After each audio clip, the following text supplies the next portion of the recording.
They say the snow in the high valley doesn't just cover the earth, it preserves secrets. But what if the snow showed you something that defied logic? Imagine walking out your back door after a storm and finding a trail of footprints leading from the dark tree line straight to your house. You follow them, expecting to find a traveler in need. But when you reach the end of the trail, there are no return tracks. No one left. And as you stand there in the freezing wind, you realize the person who made those tracks isn't gone. They're already inside. The family who lived on the edge of the northern timberline were people of the soil, hardy, unsentimental, and used to the silence. The nearest neighbor was a day's ride away. It was the kind of isolation that either builds a family or breaks them. The father was a man of routine.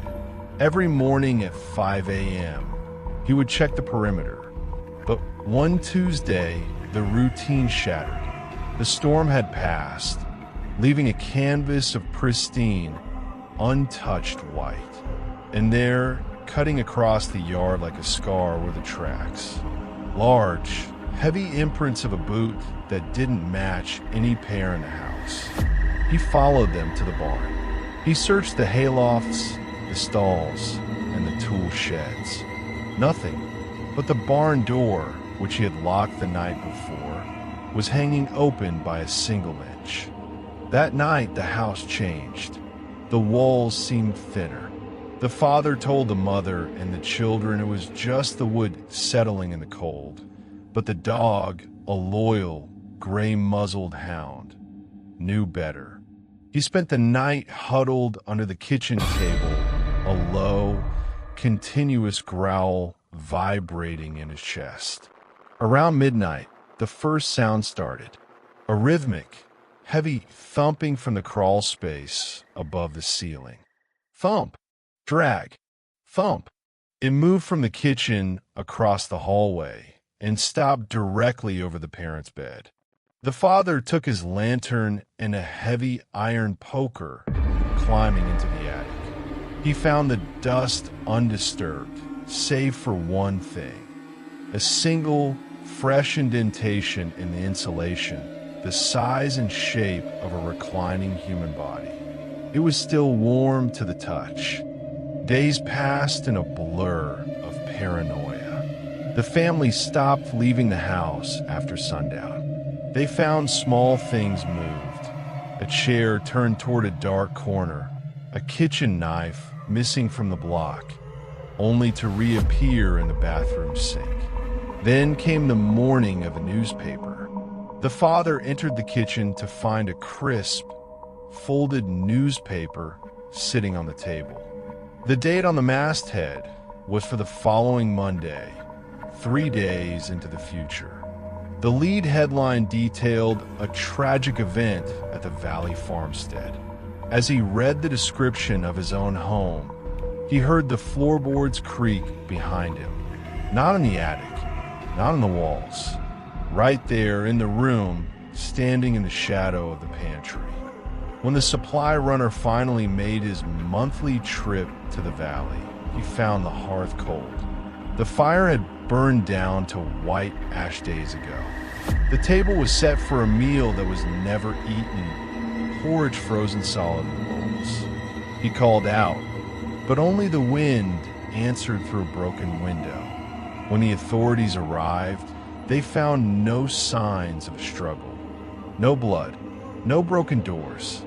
They found 6 sets of footprints leading away from the house, into the deepest part of the woods where the sun never hits the floor. And just like the first trail that started this nightmare, there were no return tracks. The family didn't flee the intruder. They followed him. And to this day, if you hike into that valley when the snow is fresh, you might find a trail leading to your tent. Just remember, if you see them, don't follow them back.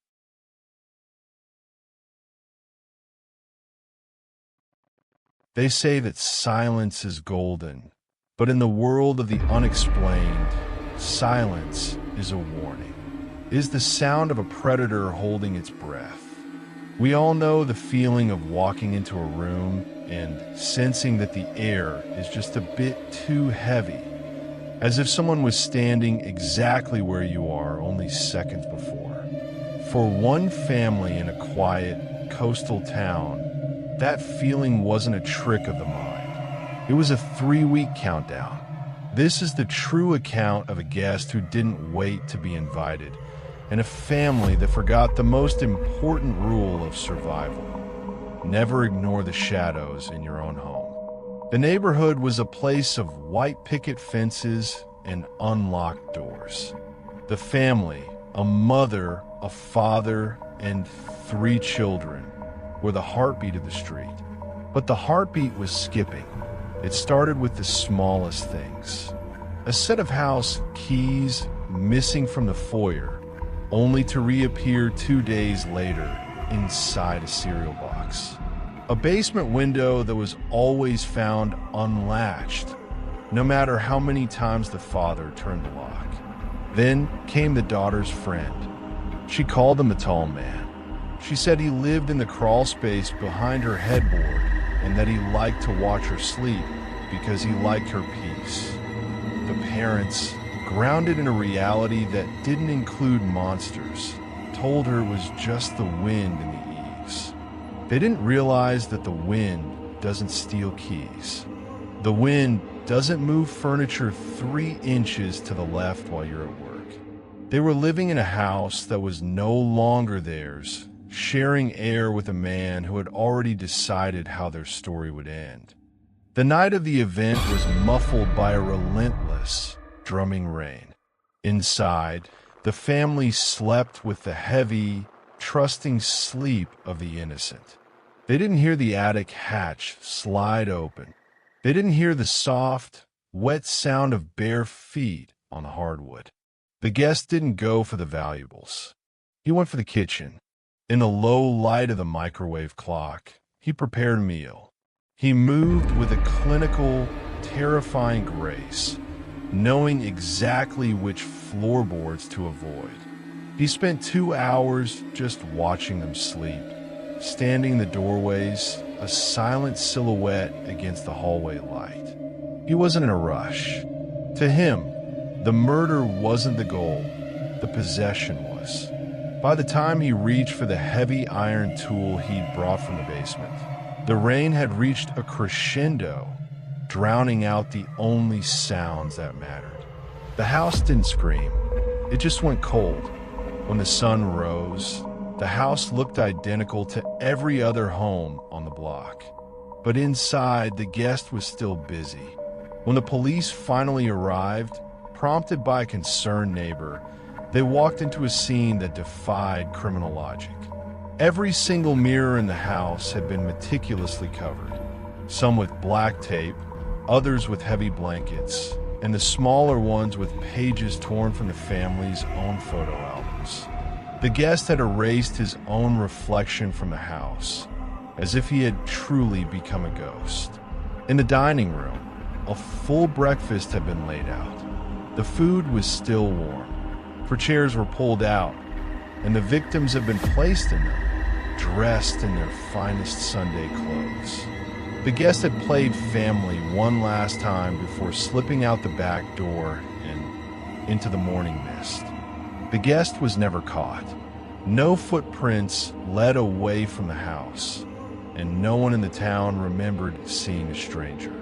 But the most haunting detail came weeks later during the forensic sweep. In the cramped, dark attic directly above the daughter's bedroom, they found a small, makeshift living space. There were empty food wrappers, a pile of the family's discarded mail, and a series of dates carved into the wooden rafters. The dates went back 6 months. He hadn't just been there for the night. He had been there for half a year, listening to their laughter, their arguments, and their prayers. So tonight, as you lay in the safety of your own bed, listen closely to the sounds above your head. That settling wood? That creaking pipe? It might just be the house. Or it might be a guest who's finally tired of waiting. Sweet dreams.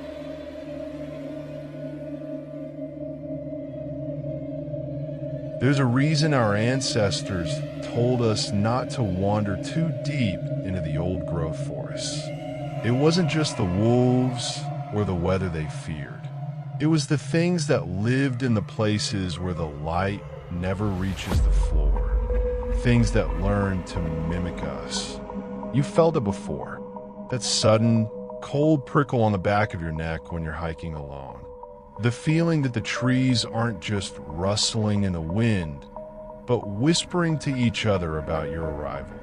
For one solo camper in the deep pine barrens, that feeling was more than an instinct. It was a final warning. He had set up camp near a stagnant, blackwater pond, a place so quiet you could hear your own heartbeat. As the sun dipped behind the jagged tree lean, a figure emerged from the shadows. It wasn't a hiker in gear. It was a woman wearing a bright, floral Sunday dress. It was pristine, no dirt, no snags, as if she had just stepped out of church in the middle of a wilderness 50 miles from the nearest road. She didn't walk, she swayed, her movements jerky and unnatural. When she spoke, her voice was high-pitched and forced, like a recording played at the wrong speed. She introduced herself with a name that sounded too beautiful for the swamp, and she kept asking if the camper wanted to see the garden. She said it was just over the next ridge. She said they were having a party, and that everyone was waiting for a guest just like him. That was when he noticed the second figure. 20 feet behind the woman stood a man. He was tall, impossibly so, and wore a heavy wool overcoat despite the suffocating summer humidity. He didn't speak. He didn't blink. He just stared with a wide, fixed grin that didn't change even when the wind whipped his hair across his face.